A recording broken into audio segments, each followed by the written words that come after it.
Hola a todos. Hoy recorreremos las calles de Pompeya antes de la gran erupción. Nos mezclaremos entre su gente, mostraré la grandeza de este icónico lugar. Empecemos.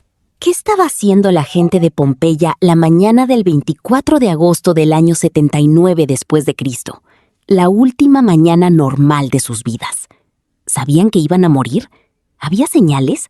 ¿O simplemente se levantaron, desayunaron y fueron al mercado, igual que cualquier otro día? Hoy no te voy a hablar de la erupción. Ya sabes cómo termina esa historia. Hoy te voy a hablar de lo que nadie te cuenta. La vida que existía antes. La ciudad más fascinante, más viva, más sorprendente del Imperio Romano. Te prometo que cuando termines este video, vas a ver Pompeya de una manera completamente diferente. Vamos a entrar a sus restaurantes de comida rápida. Vamos a leer sus insultos en las paredes. Vamos a conocer a sus políticos, sus gladiadores, sus esclavos. Vamos a vivir en Pompeya. Y al final del video te voy a contar algo que los arqueólogos descubrieron en 2019 que cambió todo lo que creíamos saber sobre la fecha de la erupción. Para entender lo que se perdió el 24 de agosto del año 79, primero tenemos que entender lo que era Pompeya. No era una aldea, no era un pueblo pequeño. Era una ciudad media del Imperio Romano con entre 11.000 y 20.000 habitantes. Y en el mundo antiguo, eso era mucho. Pero aquí está lo que hace a Pompeya única, lo que la separa de cualquier otra ciudad del mundo antiguo. El Vesubio la mató tan rápido que la congeló en el tiempo. No hubo incendio lento que destruyera los documentos. No hubo siglos de saqueo. No hubo nuevas construcciones encima de las antiguas. La ceniza cayó como una manta y preservó absolutamente todo. Los arqueólogos han encontrado pan carbonizado todavía en los hornos, vino dentro de ánforas selladas, grafiti en las paredes, hasta los menús de los restaurantes. Pompeya no es solo una ruina, es una fotografía. Y la pregunta que debemos hacernos es, ¿qué muestra esa fotografía? Miren estos números.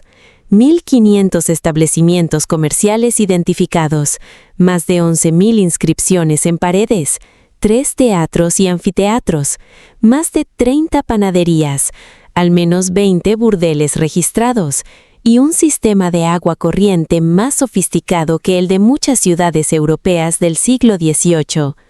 ¿Ven el problema con cómo nos enseñaron Pompeya en el colegio? Nos mostraron la erupción, nos mostraron los cuerpos, nos mostraron el desastre. Pero nadie nos enseñó que la gente de Pompeya llevaba una vida extraordinariamente rica, compleja y en muchos aspectos sorprendentemente moderna. Eso es lo que vamos a explorar hoy. Vamos a empezar por algo que nadie espera, la comida. Porque la mayoría de la gente cuando piensa en la Roma antigua imagina banquetes de senadores recostados en diván, comiendo uvas y bebiendo vino. Y sí, eso existía.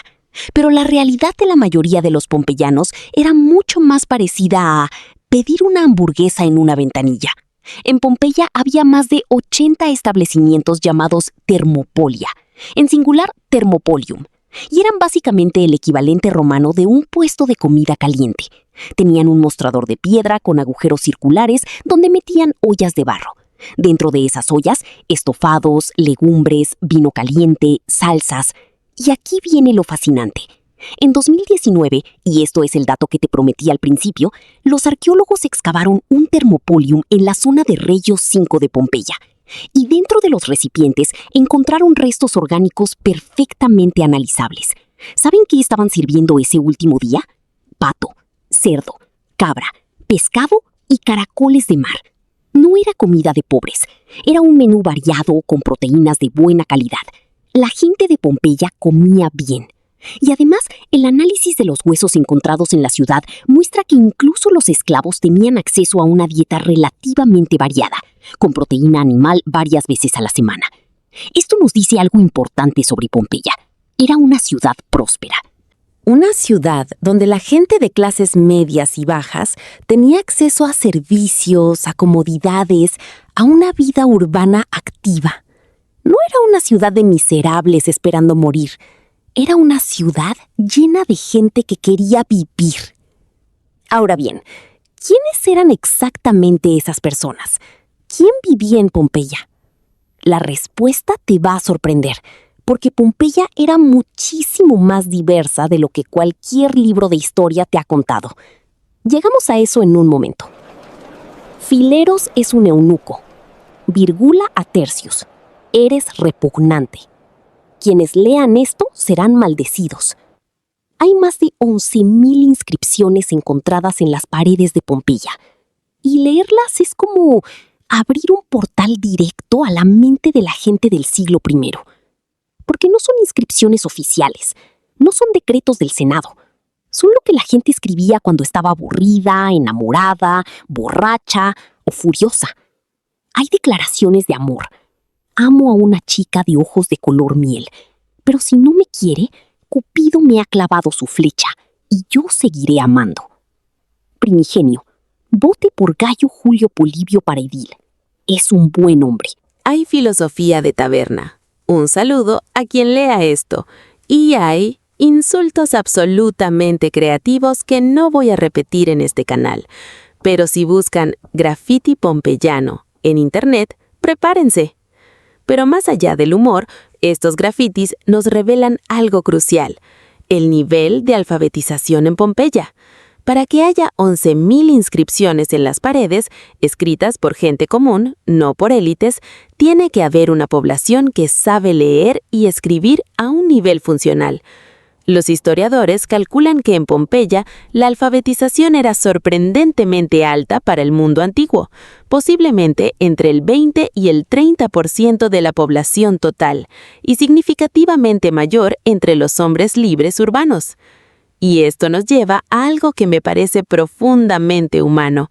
Esas 11,000 inscripciones son voces reales de personas reales, que vivieron hace casi 2,000 años. Personas que querían dejar huella, que querían que alguien, algún día, las leyera. Y los estamos leyendo. Hablemos de política, porque Pompeya tenía un sistema político activo, ruidoso y en muchos aspectos ridículamente parecido al nuestro.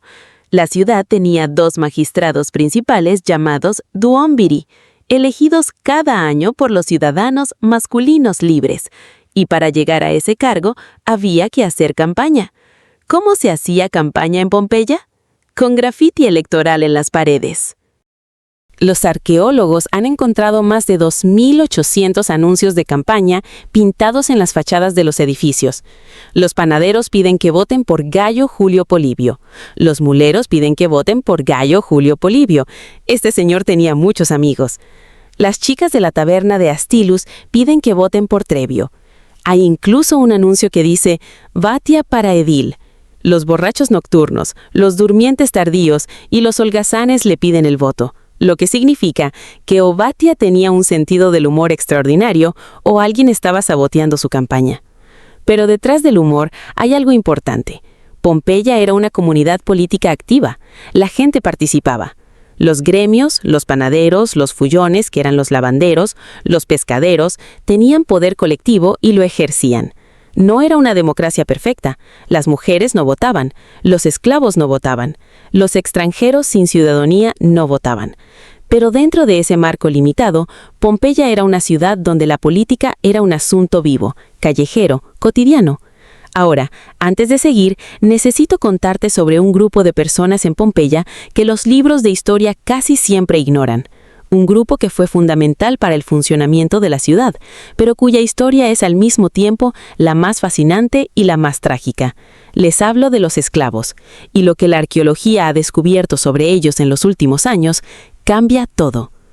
En Pompeya vivían esclavos, muchos esclavos. Los historiadores calculan que entre el 20% y el 35% de la población de la ciudad eran personas esclavizadas. En una ciudad de, digamos, 15,000 personas, esos son entre 3,000 y 5,000 seres humanos que no eran legalmente personas. Ahora bien, ¿qué sabemos de ellos? Durante mucho tiempo, casi nada. La arqueología se enfocó en las élites, en las domus, las mansiones, en los frescos de los ricos, pero eso está cambiando. En 2021, en una villa en las afueras de Pompeya llamada Civita Juliana, los arqueólogos encontraron algo que detuvo al mundo académico en seco: Un cuarto, pequeño, sin ventanas, con 3 camas de madera y hierro, y dentro de ese cuarto, 2 esqueletos, un hombre joven de entre 18 y 23 años y un hombre de mayor edad, de entre 30 y 40. No eran visitantes, no eran huéspedes. La habitación, el tamaño, la ubicación en la villa, los objetos encontrados, todo apuntaba a lo mismo. Eran esclavos. Y en ese cuarto pequeño y oscuro, en los últimos momentos antes de morir, habían dejado algo que los arqueólogos nunca esperaban encontrar. Ropa, doblada, algunos objetos personales, un pequeño amuleto. Objetos de personas que, a pesar de todo, tenían una vida interior, tenían posesiones, tenían cosas que les importaban. Pompeya no es solo la historia de los ricos que decoraban sus casas con mosaicos y bebían vino en terrazas con vista al mar. Es también la historia de esas personas, de esos 3 hombres en un cuarto sin ventanas.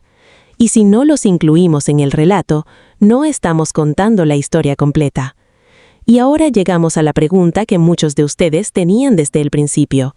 ¿Sabían los pompeyanos que el Vesubio era peligroso? La respuesta corta es sí y no. Sí, porque en el año 62 después de Cristo, 17 años antes de la erupción, un terremoto masivo sacudió la región. Fue tan fuerte que destruyó partes significativas de Pompeya y de Herculano. Cuando en el año 79 empezaron los temblores otra vez, algunos días antes de la erupción, la gente de Pompeya lo sabía. Los temblores eran normales en esa región. Los habían vivido antes, habían sobrevivido antes, pero no, porque los romanos no tenían concepto de volcán activo tal como lo entendemos nosotros. El Vesubio, en el año 79, tenía cima boscosa, tenía viñedos en sus laderas. La última erupción conocida había sido hacía tanto tiempo que no existía memoria colectiva de ella. Para los pompeyanos, el Vesubio era una montaña verde y productiva donde crecía el mejor vino de la región. Y aquí está el detalle que a mí me parece más demoledor de toda esta historia. Plinio el Joven, que estaba en Miceno, al otro lado del Golfo, y sobrevivió, escribió que la nube que salió del Vesubio ese 24 de agosto tenía forma de árbol, de pino, una columna que subía y luego se expandía en la cima. Hermosa, dijo, y la gente de Pompeya, en ese primer momento, la estaba mirando también, sin saber todavía lo que era. Antes de terminar, les prometí 2 cosas. La primera, contarles el descubrimiento de 2019 que cambió la fecha de la erupción. Por siglos, basándose en la carta de Plinio el Joven, los historiadores creyeron que la erupción fue el 24 de agosto, verano, días calurosos y largos.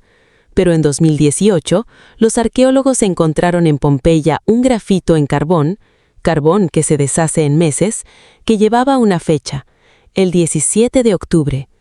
Y también encontraron evidencia de braseros de calefacción en algunas casas, frutas de otoño en las tiendas, granada, nueces. La conclusión, la erupción no fue en agosto, fue a finales de octubre del año 79. 200 años de libros de historia tenían la fecha equivocada. Y eso en sí mismo nos dice algo sobre Pompeya. Todavía la estamos conociendo, todavía la estamos entendiendo. Hay partes de Pompeya que no se han excavado todavía. 1/3 de la ciudad sigue bajo tierra. Cada año hay nuevos descubrimientos. Eso es lo que hace a Pompeya diferente a cualquier otro sitio arqueológico del mundo. No es un museo de objetos muertos, es una conversación activa con el pasado. Y lo que hemos visto hoy, los termopolios, los grafitis, los carteles electorales, los cuartos de los esclavos, los menús de los restaurantes, todo eso nos dice algo que la historia oficial a veces olvida. La gente del pasado era tan compleja, tan contradictoria, tan humana como nosotros. Tenían hambre y querían comer bien, tenían opiniones y querían expresarlas, tenían amores y los escribían en las paredes, tenían ambiciones políticas y hacían campaña, tenían miedos y trataban de ignorarlos. Y el 24 de octubre, o el 24 de agosto, dependiendo a quién le pregunten, se levantaron por última vez, hicieron sus cosas y no sabían que ese era el último día. Por eso Pompeya nos impacta tanto, no porque sea una catástrofe, sino porque nos recuerda que la vida, en cualquier época, es frágil y es preciosa, y que la gente corriente, los que vendían pan, los que escribían insultos en las paredes, los que dormían en cuartos sin ventanas, merecen ser recordados. Si te quedaste hasta aquí, ya sabes más sobre Pompeya que el 99% de la gente. Activa la campanita para no perdértelo. Y si quieres seguir explorando el mundo romano, el video que tienes en pantalla ahora mismo es el punto de partida perfecto. Suscríbete si quieres ver más historia contada como realmente pasó. Tu apoyo me anima a seguir. Gracias por ver. Nos vemos en el siguiente video. ¡Chao!